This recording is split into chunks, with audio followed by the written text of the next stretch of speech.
Are you crying? Oh, yeah. Oh, man.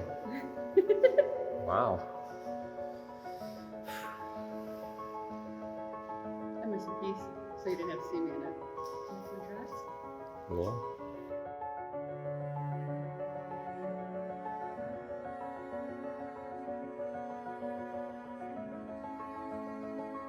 Amy and Daniel, you have known each other from the first glance of acquaintance to this point of commitment. At some point, you decided to marry. From that moment of yes to this moment of yes, you have been making promises and agreements in an informal way.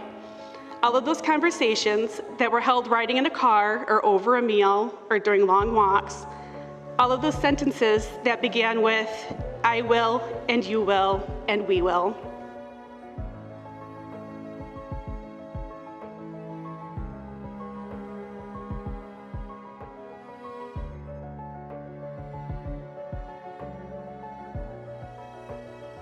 All of these common things and more are the real process of a wedding. The symbolic vows that you are about to make are a way of saying to one another, you know, all those things that we promised and hoped and dreamed? Well, I meant it all, every word.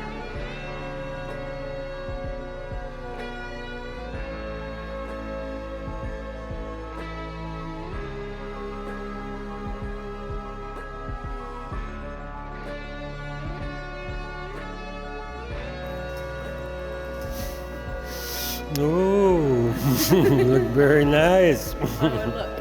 Very good, very good. Oh.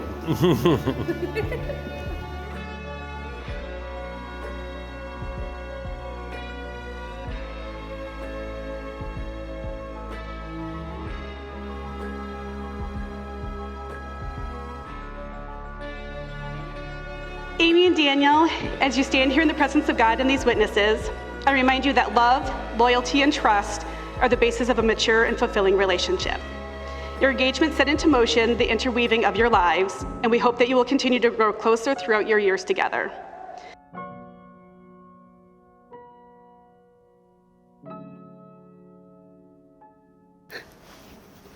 Throughout the ceremony, Amy and Daniel have vowed in our presence to be loyal and loving towards one another.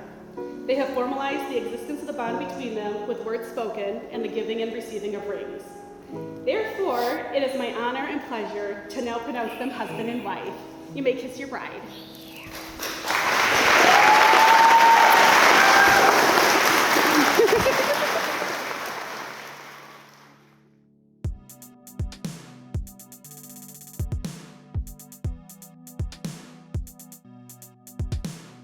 My husband was standing with 2 clients and myself, and he looked and he had tears in his eyes, and he said, he is a man's man. Well, I said, what do you mean by that? Because I never heard that terminology. He is a man that you aspire to be like. And I was just like, wow, that's awesome. So Dan, you are a man that any man should aspire to be like. You're kind, you're gentle, you're loving, and you love Amy unconditionally, and Amy loves you the same way. Because I know, without a doubt in my life, you have found the love of your life. But there's one time, Amy called me up, and she was telling me about Dan. He's perfect at this, he's perfect at that, he's great at that, he's a hard worker, he does all this stuff. And then she's like, what's wrong with him? I said, well, there's pretty much only one thing wrong with Dan. And that's if Dan is into somebody, he puts 100% into everything with that person. Thank you for allowing me to be a part of your special day, and most of all, thank you for being my sister. Amy and Dan, I love you both, and I wish you many, many years of love and happiness. To Mr. and Mrs. Stevens.